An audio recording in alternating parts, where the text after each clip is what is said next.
is Benjamin Watson. You're tuning into another devotional. Today we're going to be talking about the feeding of the 5,000, something that might be common knowledge to you, but to some, maybe they haven't heard before. And so I hope this speaks to you. But I want to read just through verses 34 to 45 and just read some of the truths that are in this. And so the theme for the day, or the title is, it's not what you did, it's who he is. And in this scenario, it's not what he did. It's not what Jesus did. Yes, the miracle, it was amazing. I'm not taking away the significance of that. But the significance wasn't completely on what he did. It was an example showing that he is the bread of life, and that is the significance. And so I think that times in our lives that we can go about things, we can go, maybe it's on stage to lead worship like me, or maybe go to work and perform and do these different things. And we can so often do it for the seeking of approval and applause. And believe me, I am someone who does that all the time. But truly the meaning of what we do, or the significance of what we do, was laid in front of us when he called us to do it. That's the significance.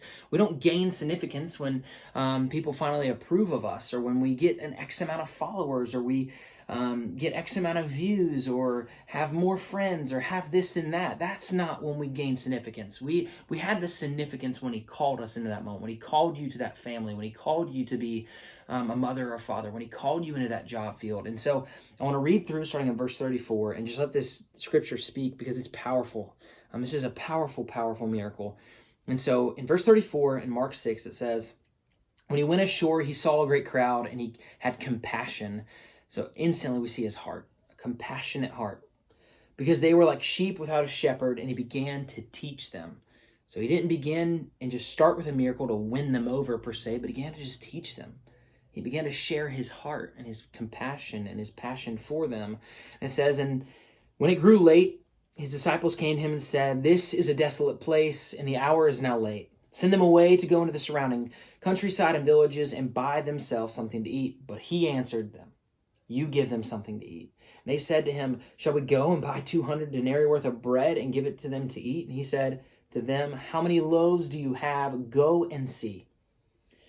And when they had found out, they said, 5 and 2 fish. He commanded them all to sit down in groups on the green grass.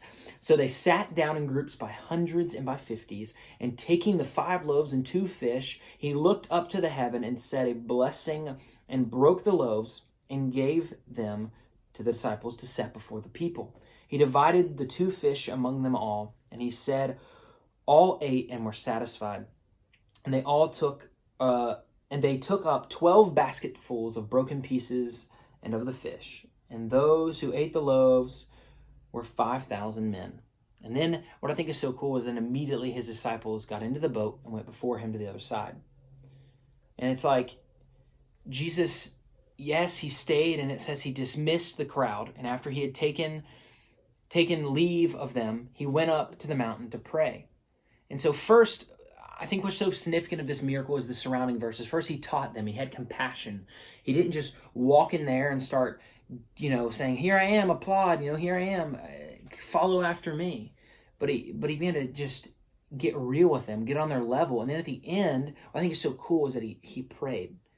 He thanked God. He's, within that prayer, I firmly believe that he just said, "God, thank you for today. Thank you for the miracle in which you performed." He immediately shows this humility, that it wasn't about him, that in his own will and his own power, he couldn't do it. In the verse, it says he looked up to the heavens and prayed a blessing.